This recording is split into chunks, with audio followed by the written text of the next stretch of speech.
Our keynote is Luke Kanies, founder and CEO of Clickety, and he's going to tell the story of building Puppet, which he founded in 2005 and left in 2016. He bootstrapped the company for 4.5 years, then raised $87 million and grew it to a company of 500 employees with over $50 million in revenue. He has been described as the executive who built Portland's biggest tech company in a generation. No big whoop. Luke will talk about fundraising, hiring, firing, building products, and growing a worldwide community from Portland, all while raising twins and trying to stay sane. Please put your hands together for Luke Kanies.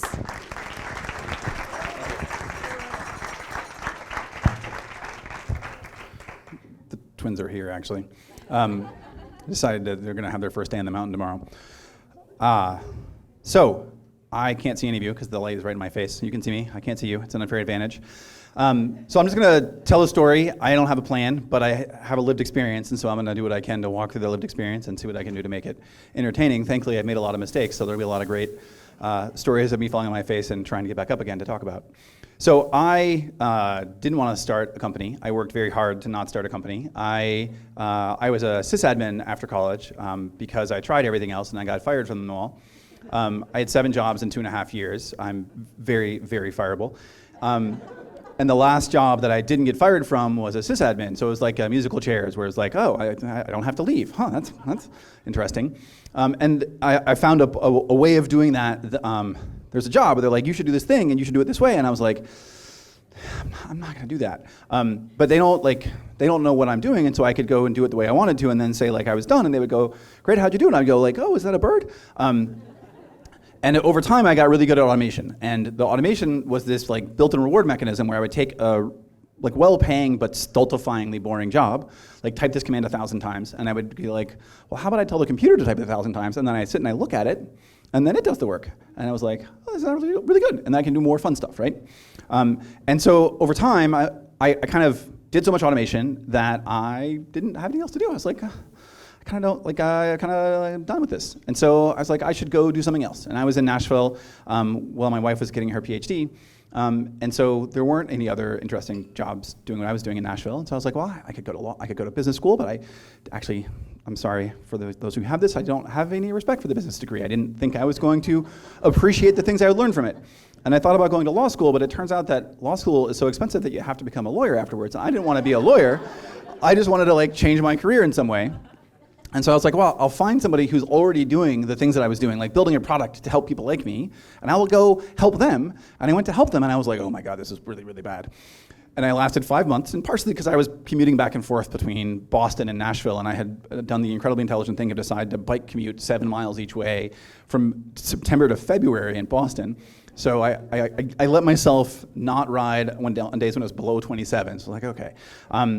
And like being on the road in Boston in a tank is dangerous. Being on a road in Boston in a car, on a bicycle is. So that didn't last very long. And so I left that and I was like, all right, so I think I've got a little money saved up and I've run out of every other possible idea. And now that I think about it, I guess my dad was kind of an entrepreneur. I mean, he did run his own business for 30 years, technically, I suppose. Maybe I know everyone in the world who's trying this thing that I'm doing. And none of them are trying to build a business. They've all got a tool, and they're all like, I mean, obviously, I built this tool, so it's the best. But they were all interested in publishing papers and getting their like academic tenure and things like that. And none of them had any interest in whether anybody actually used their software. And so I was like, oh, well, if I just build software and I actually listen to the people who are using it, maybe that'll work. So I quit my job. Actually, I quit the job first, and I was like, I should probably find a way to eat.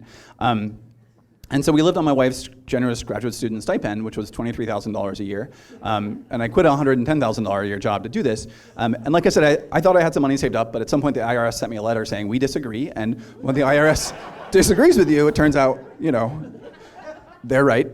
And even if you're right, it's like it takes long enough that by the time you prove that you're right, like you've spent enough money, it's like, okay, I had 10 grand, I spent 10 grand on a lawyer, proving I have 10 grand, and now I have no money. Okay, that didn't actually work. So I basically, like, as a sysadmin, you're not a developer. Like, and there are people who tell you that DevOps, like, oh, everyone's a developer. Those people are lying to you or selling you something, which is also, lying to you. So I had to become a developer, and I'd written like a little bit of code, but not like a lot. So I'd probably written like 5,000 lines of code when I started Puppet, and by the time I handed Puppet over, it was 130,000 lines of code. Now, the people I handed it to were very regretful of the fact that this was my learning experience.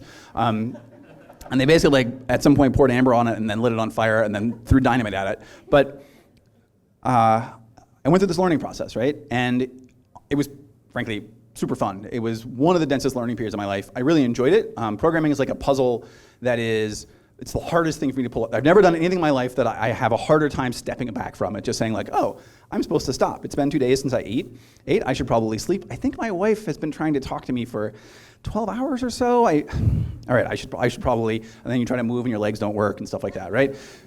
So I really enjoyed that. And after about 10 months, I got my first paying customer. So, and I didn't really have like, I give a lot of advice to entrepreneurs, and one of the things I can do all the time is say like, don't do what I did. You should think a little more about how you're gonna make money. Like, I had a plan that was basically like, this thing I'm building, I'm really confident that I can find a way to make something valuable.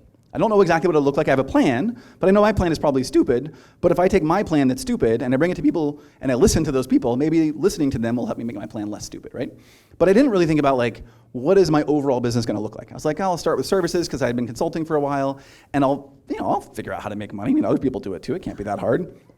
And I also, at the time, so this is 2005, there were a lot of open source companies out there. When I say a lot, there were 4.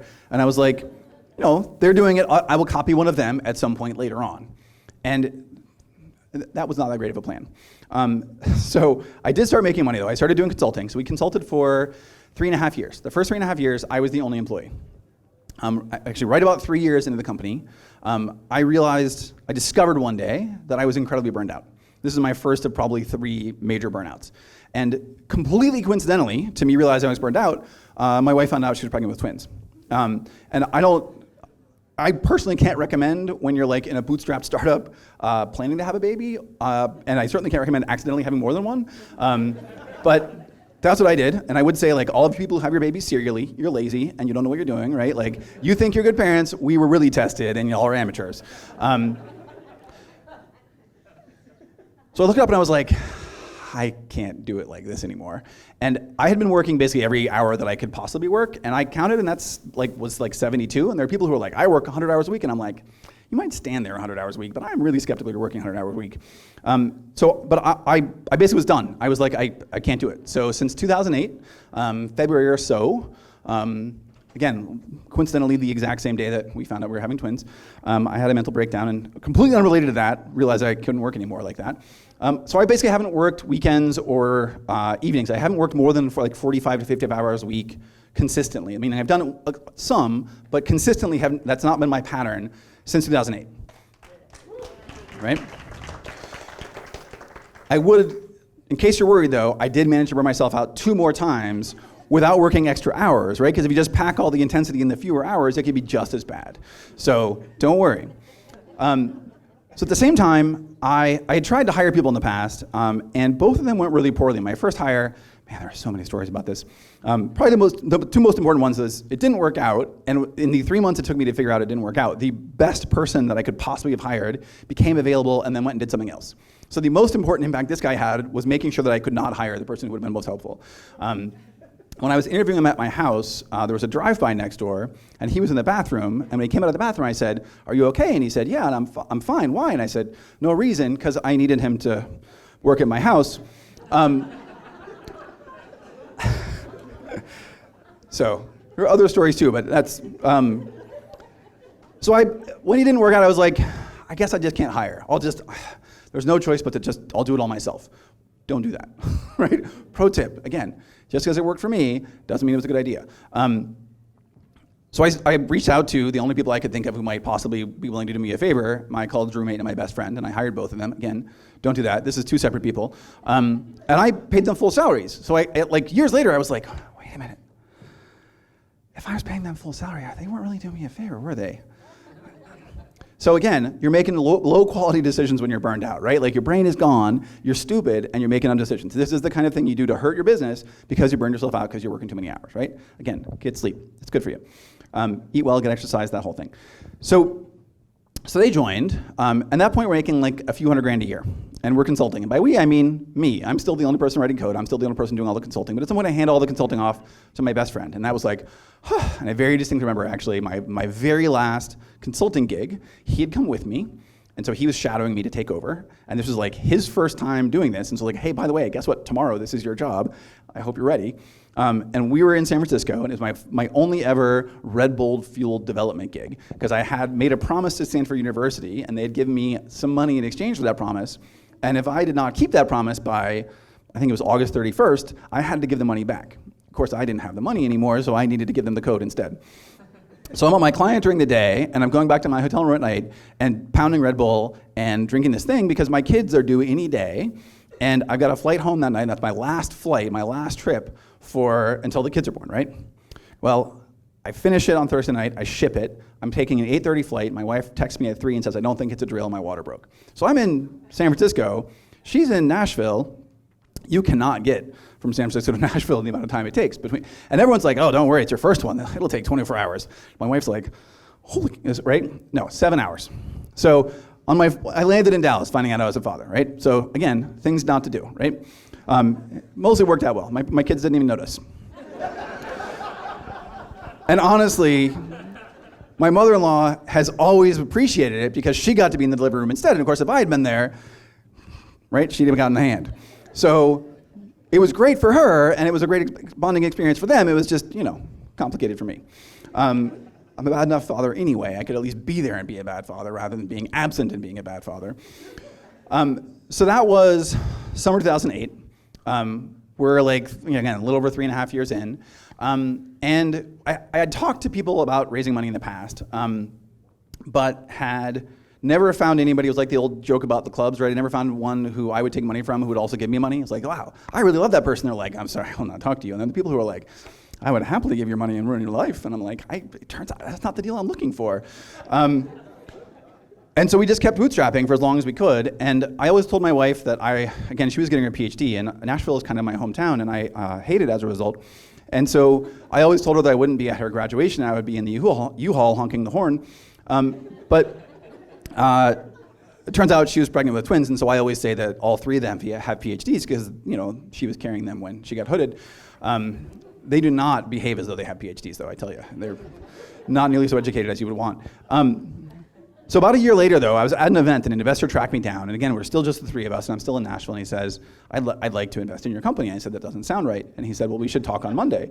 And a lot of investors say, like, we should talk more. And this guy says, we should talk on Monday. And I was like, oh, that's awful specific. And so at some point, they made me an offer that was very confusing, which is we would like to write a $1.75 million check into a $2 million round. And I said, that math does not work.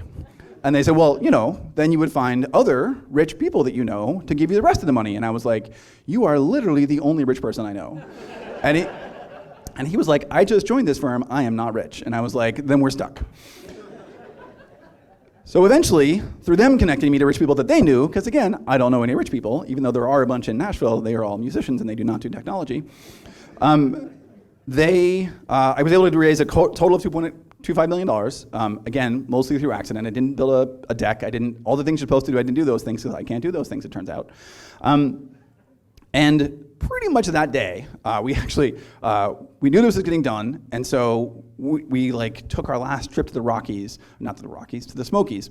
And I brought a literal fax machine with me so that we could sell our house while we're gone, and we're doing right? So the very second I had money in the bank, I left, right? I was like, we're out of here from Nashville. And the question is where do you move? And the obvious answer is the Bay Area, except it turns out that I'm allergic to commuting by car. And in 2009, which is when we did this, the Bay Area is basically the world's longest strip mall. If you've ever driven up El Camino Real, it's like a 60-mile strip mall. And I don't know why anybody would want to live there. And the houses are, let's just say, not cheap either. So it's like, wow, I'm paying a lot of money to live in a place I hate. This doesn't sound right. And I'd gone to college in Portland. I'd gone to Reed. And so I picked it because I eliminated all schools that had fraternities, sororities, or organized sports, and then picked the best school the furthest from my hometown. And I looked in Alaska, but the school was too small. And so I was like, oh, okay, look at that. And so I knew I could commute by bike at Reed, and Cindy's parents happened to be retiring that same week. to Portland. And so he's like, okay, well, we'll try that. We'll see if it works. And the theory was there were a bunch of open source people working in Portland who I could hire, because again, maybe I never said this, we were open source, right? I have no idea how long I have, by the way, so it might be 2 hours, I'm sorry about that. So all that stuff was wrong, but we ended up in Portland, so now this is where we were 3 people, and now we're 3 people with $2.25 million. All right, I gotta tell one story about this. So for reasons that I don't remember, there was an event in Portland, I believe, and I'm in Portland at a hotel. I don't live here yet. I visited for an event, and the round is closing, and the money is being deposited. And I'm at the Hilton Hotel. Have any of you ever seen a David Mamet movie before? Like Spanish Prisoner? If you haven't seen it, you really, really should. I'm in this hotel, and I order a Macallan 18. And this was back when Macallan 18 was only expensive as opposed to egregious. And I go to take a drink, and I go, it's being deposited in my bank. I think it's a real bank. I mean, I've never met them in person, but they had like a website, and like websites are pretty hard to, wait a minute. Who introduced me to the bank again? And I'm like, okay, the investors introduced me to the bank, and they're the ones giving me the money. They wouldn't commit fraud by telling me they're giving me money and then give it to someone. Like, that wouldn't make any sense. So I just have to trust that they can introduce me to a real bank. And so I just sit here, slowly drinking my whiskey, going, I think it's a real bank. I think I'm actually getting $2.25 million. And I literally have no idea what happens if I don't, right? You're just like, I had never seen a number with that many zeros in my life, and I may not still see it. And it was like, okay, we're in uncharted territory now. It was a delicious, delicious whiskey. I think it took me 3 days to drink it. And then at some point, like, yes, the money's deposited. And it's like, can I come see it? They're like, no, we're not a real bank. Meaning they are, but there's no branch in Portland, right? They have a branch in San Francisco, but it's not actually a bank branch there because it's a business branch and they don't have, I don't know, anyway. You know what I mean. It all worked out fine, but it was a very, very, very scary whiskey. I had fondness for 18 Macallan before that, but ever since that, that's amazing, right? So a bunch of weird stuff happened after that. Most of it was bad. No, wait, most of it was good. It was just miserable. So Greg LeLand has this quote. The quote is that it never gets easier, you just go faster. And any of you ride at all, right? Like, the point of riding isn't to be like, I would like to go this fast, but have it be easier, right? You're not like, I would like to be going 15 miles an hour, but not really be working very hard, right? The goal is, I would like to be going fast. I would like to kick ass at this. And if you get fast, it turns out like every little bit is harder. And I used to have people all the time at Puppet tell me, God, this is really hard. Does it have to be so hard? And I would say, yes, it does. If it was easier, other people would do it, right? More people would do it. It's incredibly hard. And it turns out, if you ever create a space where it is less hard, you must consume that space immediately, right? If you're like, oh, I have been able to relax, you have made a mistake. You must unrelax yourself by finding another place to add stress, difficulty, complication, complexity onto your life, right? Ideally, the way in which you have added complexity to your life is good in some way, right? You have generated more revenue, you've got more salespeople, you've got better engineers. I don't know what it is, but if you're like, somebody messed up somewhere. I mean, you can do that for like a little while. Like, I learned never check email between Friday when the day ends and Saturday at noon, because there are 2 kinds of emails you get Friday night. Bad news that can wait until tomorrow, and good news that can wait until tomorrow. Never check your email on Friday night. Pro tip. If it's really important, they'll call you and tell them not to call you. So from there, we raised 5 rounds in 5.5 years. You should never raise money in the summer. We raised 4 rounds in the summer, 4 years in a row, and then the last round we were able to make last 18 months. By last, I mean anyway. We still had money left when we raised more money, I guess is my point. We doubled in revenue and in employees every year for 7 years, I think, something like that. And now that's like, that's today, the standard for today for being a great company is the triple, double, double, double, which is you're supposed to triple 2 years in a row, and then you're supposed to double for 3 years after that, right? And if you're not doing that, apparently you should get out of the business. Obviously, that's idiocy, right? But doubling every year was as much as I could do, right? It was very hard. All right, and that's like the rough outline. Let's see, 2014 was the last round that I raised. So I raised 3 rounds from institutional investors. The first was True Ventures, the second was Kleiner Perkins, and the third was also Kleiner Perkins because I didn't give them what they wanted, so they wanted to fill out their round. I don't know how I got away with it, but I did. And then the last two rounds were strategic investors. VMware led both rounds. Again, I think it's very uncommon for that to happen. The weird thing about writing big checks is that the people who come at the end write a really, really big check compared to the people at the beginning, but they end up owning the same amount of the company, right? So the person who writes a $40 million check, so like in our company, the person who wrote, out of our $87 million raised, 70 million of it owns the exact same amount as the person who wrote that initial $2 million check, right?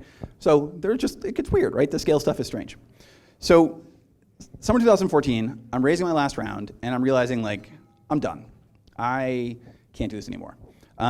And I concluded that for lots of reasons. And one was I was burned out again. And I knew I was burned out, but I didn't realize until I actually left, like, I was really burned out. It's like 3 months of sitting on the couch just like staring into space, right? I should go do something. No, not yet.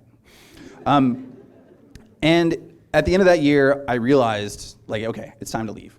And so a long process, and I was trying to find a CEO, and it didn't work. And so I said, I'll find a COO, and it didn't work.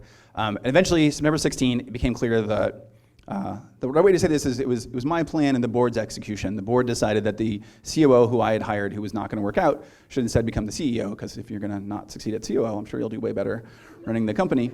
And so that's how I left in 2016. And that's how you know you're really working, is when your investors fire you. So that's my journey. And it's been 3 years since I left. And let's see, I know there's some more stories to tell in there.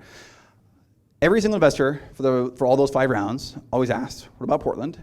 And I got fantastically good at selling Portland. A lot of people would say, the unofficial mayor of Portland, you should be on the board of civics or whatever.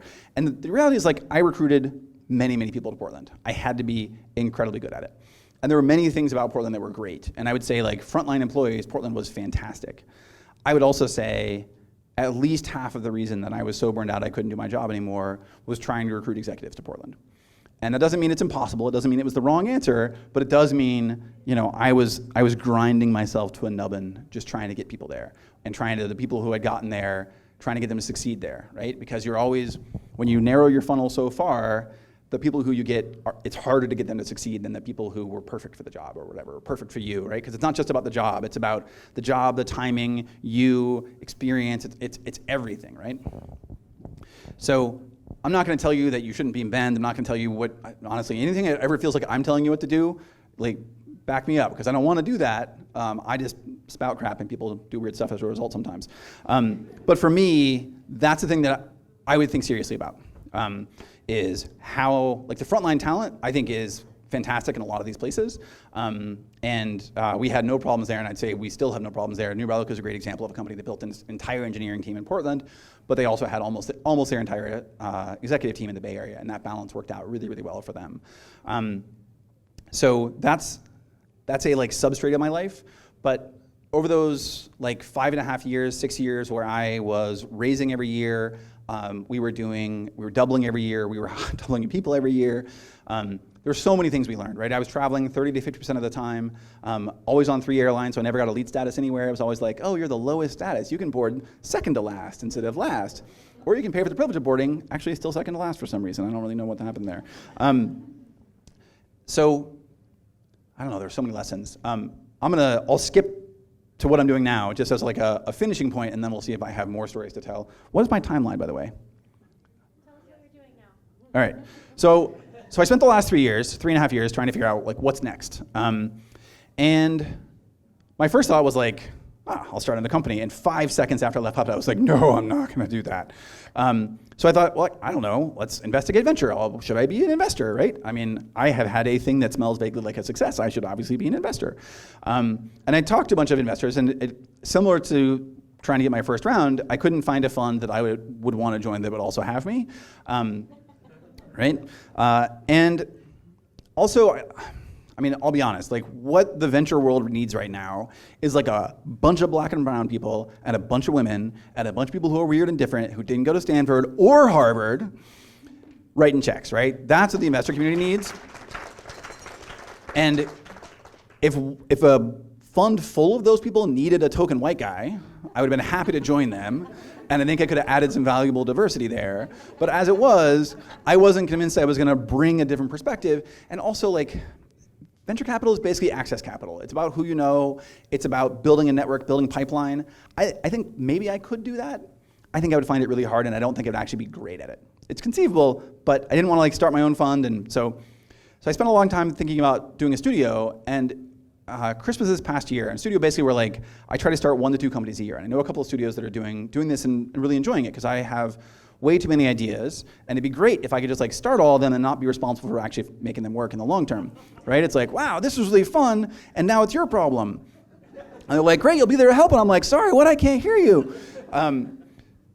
But it turns out that it was going to be even harder to raise money for a studio than for a company or a fund. And so at Christmas this year, I concluded, like, okay, again, like, I guess my only real choice is to start a company. And I vaguely was like, you know, I could just like stay home. My wife and I, when I left Puppet, realized for the first time in our lives I was unemployed and we weren't broke. And like, it's easy to be one of those, but being both of them at the same time is like surprisingly uncommon. And so what we did that summer was we built up a Sprinter van. So I worked with Outside Van. I bought a used one and added some things to it. And so we have a van, which we actually drove here that seats 4 and sleeps 4 and holds 4 bicycles.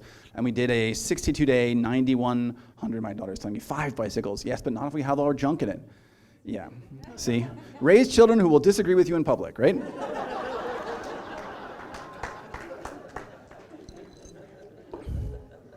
On the camera that she's recording me with. So we did a 62-day, 9,100-mile trip in the summer of 2017, and I'm very, very happy to do that. Right in the middle of that trip, I realized 2 things. One is everything we have done, we have that much left to do. 62 days is a very long time on the road. And second is I was half done living with my children, which is a pretty weird thing to realize at like age 9, where you're like, I mean, you know, it seems it's been short and there's a lot left, and you're like, and if you do the math, actually, as long as your children get out, you know, leave the house about the right time. So that was an interesting milestone. So at Christmas, I realized I should start a new company. I can't actually retire. I need a force pressing on me, even if that's just me banging my head against a wall. I need a thing, and everyone else needed that for me too. And the other options are basically not available. And so I took the idea that I had been focusing on for the longest and decided to build that business. And what I'm doing, my company is Clickety, and we're building the tools that I wanted as CEO. When I was a sysadmin, I had all these tools that I loved. I grew up building houses with my dad, and I became a tool junkie, right? You can't do carpentry, do construction, and not become attached to your tools. And as a sysadmin, I had an emotional relationship with my tools, right? Just ask a sysadmin sometime to get them to change their text editor and then run. And then I became a developer, and again, as a developer, all these great tools available. Well, that's not true. There's a lot of tools, and some of them are great. And then I'm building a tool. And then at some point I transitioned from writing code to being a CEO, and I was like, you know, I make more money now. I'm obviously more important. People seem to respect me, or at least they run from me when I walk near them, which is basically the same thing, right? Clearly there'll be even better tools available, right? No, there's nothing. Like, literally nothing. There are things built for your people, and then they like report to you, but they definitely do not want you to be a user in that application. It is not built for you, and they would like to never speak to you about it. And so I'm going to build the tools that I wanted. And the first tool I'm building is to help you do the work you do around people. 90% of my job was dependent on the people I worked with. But I had no tools for talking about that work, for tracking that work, for helping me know what is my goal, how am I doing against it, what should I be doing right now. And if I've met any of you before, you will know that I'm not good at people because I don't remember meeting you. I'm sorry about that. Everyone needs this. I need this way more than normal, so this makes me a great first user. The goal overall is to build a portfolio of products, but this is the first product we're focusing on. And because it was Christmas of last year I realized this, not this year. Because I have the privilege of having done a thing that smells vaguely like success, I was able to raise a small round pre-product, which I closed at the end of last year. And let me just say, it was not easy. It was not a simple round. It was still a grind. Fundraising is the least enjoyable thing I've ever done. And that doesn't mean it's always horrible, but for me, it's always horrible. It was still very, very hard. And part of that, again, going back to that, like, if your life becomes simple, you must add complexity to your life, right? My life, I could have raised the exact same way everyone else does in a simpler way, and I was like, or I could raise in a completely different way and make it really hard again. So that's what I did. But I did end up closing a round, and I was again, like hiring is so much about timing. It's so much about luck. And I was able to close my round around the holidays, and I had 4 employees by the end of January. And that is not a thing, right? Like that just doesn't happen.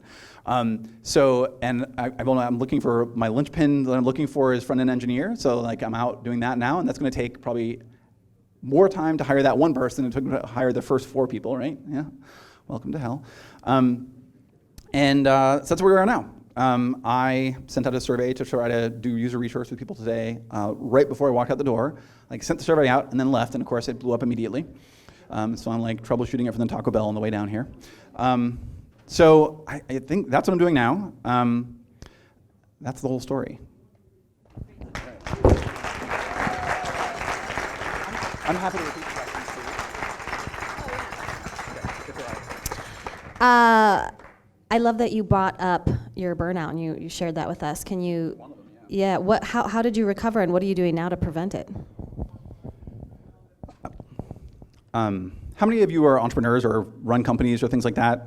How many of you are in stressful jobs where you realize you're at risk of burnout, right? How many of you have ever taken proactive steps to do anything about burnout in your lives?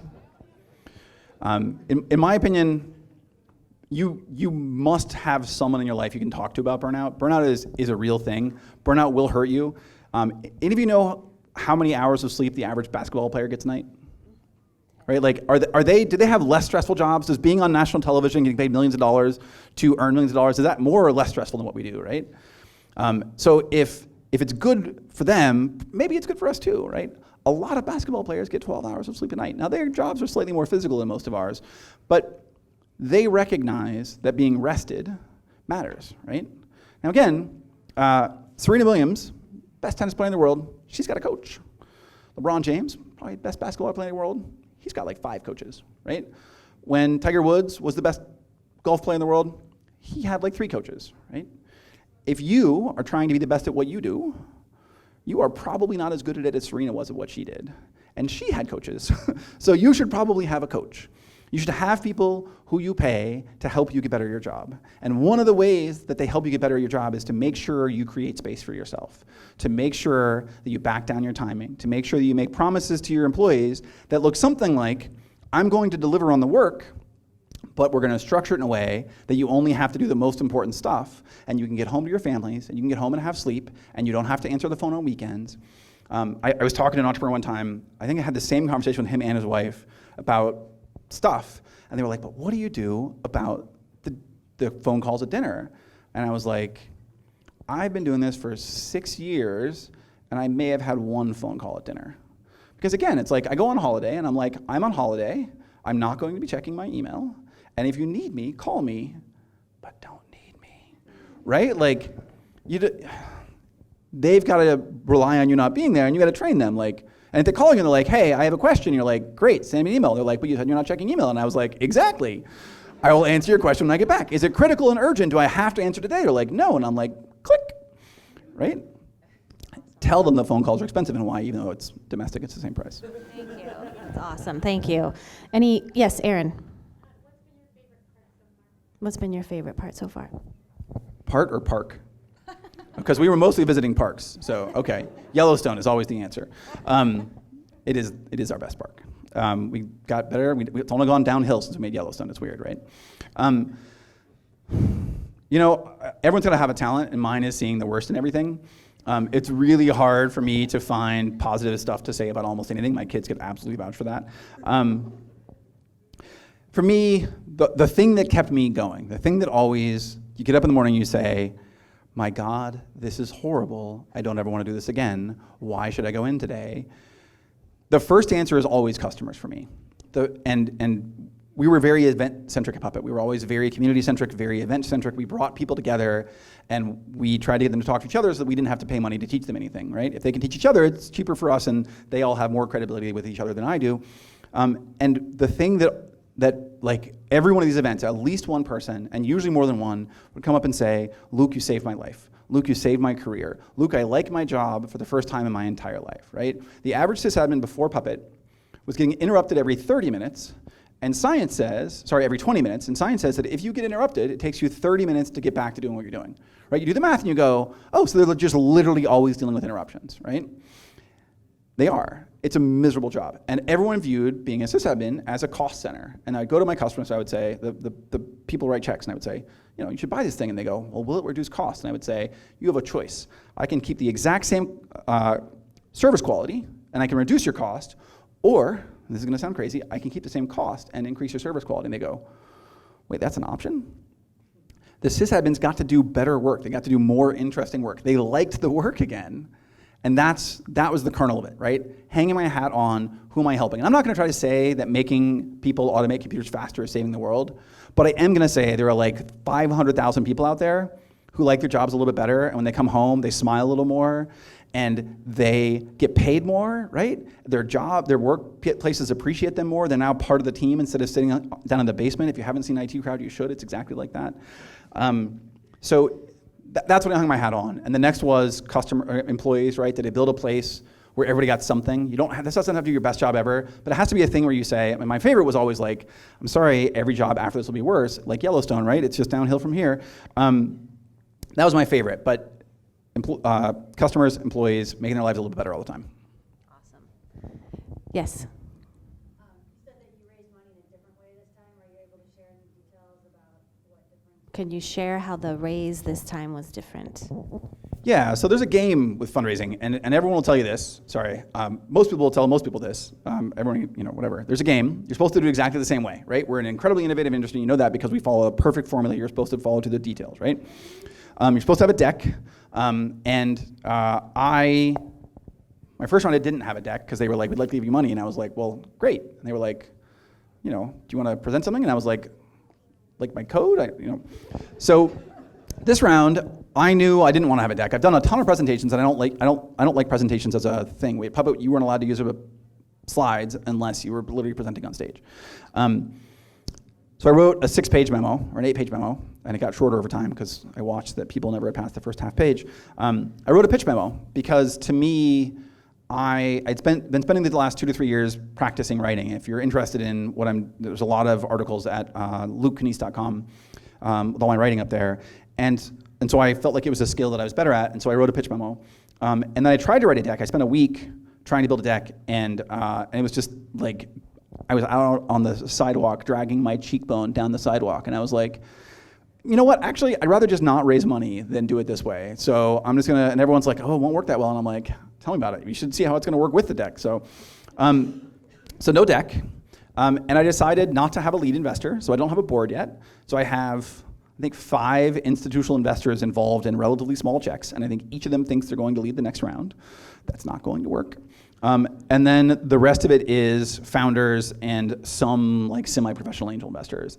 And it's just complicated because, again, like the lack of a lead meant, the world of seed investing has changed dramatically since I did it. And I kind of skipped that phase in the beginning because somebody just like walked in and said here, and I skipped the whole like fundraising process. That world is really different, and I like under-invested in understanding that difference. And so when I realized I had 3 people I really wanted to raise money from, and they were all like, this is great, we're not gonna give you any money.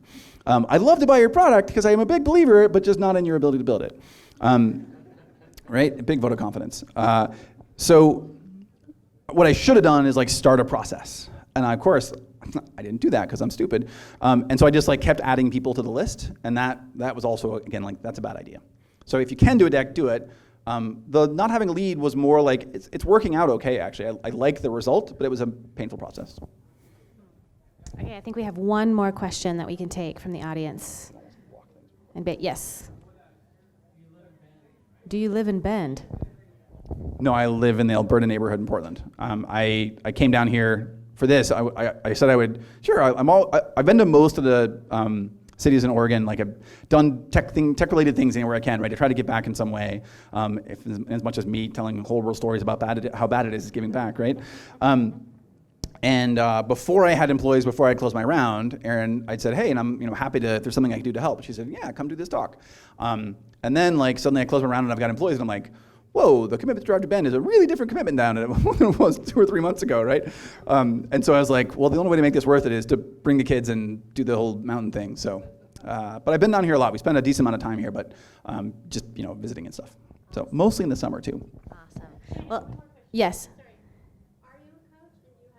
Are you a coach and do you have a coach? Are you a coach? I do a lot of advising. I have advised up to like 8 or 9 companies at a time. I obviously was taking on a lot more when I was unemployed. Now I'm not really taking on more companies to advise. So I'd say I really, really enjoy helping entrepreneurs more clearly see what they're doing. I'm good at pulling from them. There's a truth in there, but they're usually not perfect at seeing the entire truth. And so I pull it out and I go, is this what you mean? And they're like, holy crap. So I enjoy that, and I'm good at that. And seeing the entire business, not just the product or just sales or whatever, right?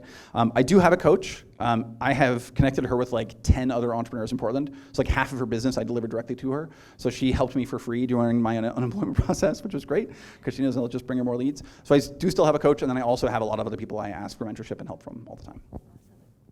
Okay, and I think there was just one more. Yeah. I'd like to know what advice do you have to entrepreneurs and EdCo to attract more venture capital to Central Oregon? How do we attract more venture capital to Central Oregon? So for one, you should not listen to anything I say here because it's not like I have any credibility on this topic, right? I have an opinion because they say opinions. I think opinions are more like freckles. Everyone's got a bunch of them, right? And they're worth nearly as much. Honestly, what I think every city should do, not just Bend, not just Central Oregon, not just Portland. Like I look at Portland, and there's a thing that I'm going to do for the rest of my life in software. Every company I ever start, I'm going to be building software and selling it to people who work at companies. I'm going to help you do your job better at a company. I'm going to build a tool to make you more capable and more powerful, more productive. It's going to make you more money. You're going to enjoy your job better.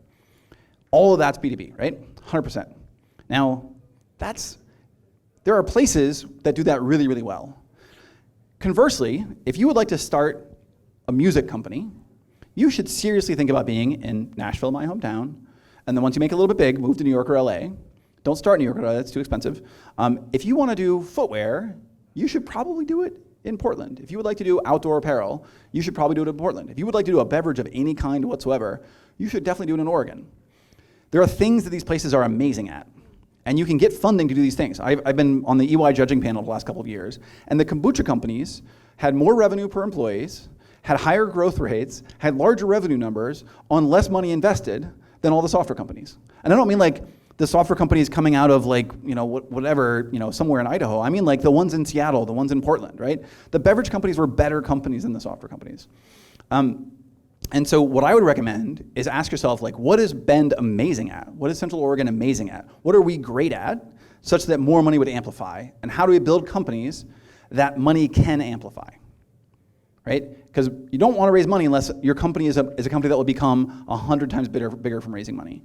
So that's the thing that I would focus on is like understand and center on your strengths and figure out how do I build capital around that, as opposed to how do I take things that they do over there and do it over here. Like that's, in my opinion, that's too big of a hill. That's an amazing answer. Thank you so much. Okay, Luke, Kanies, thank you so much for being here. But I have something for you. This is our tradition, our PubTalk ginormous beer stein. You can bring it back to any PubTalk and get a free fill. Thank you so much. I've really enjoyed your talk. Yeah, we'll see you again soon. Stay in touch.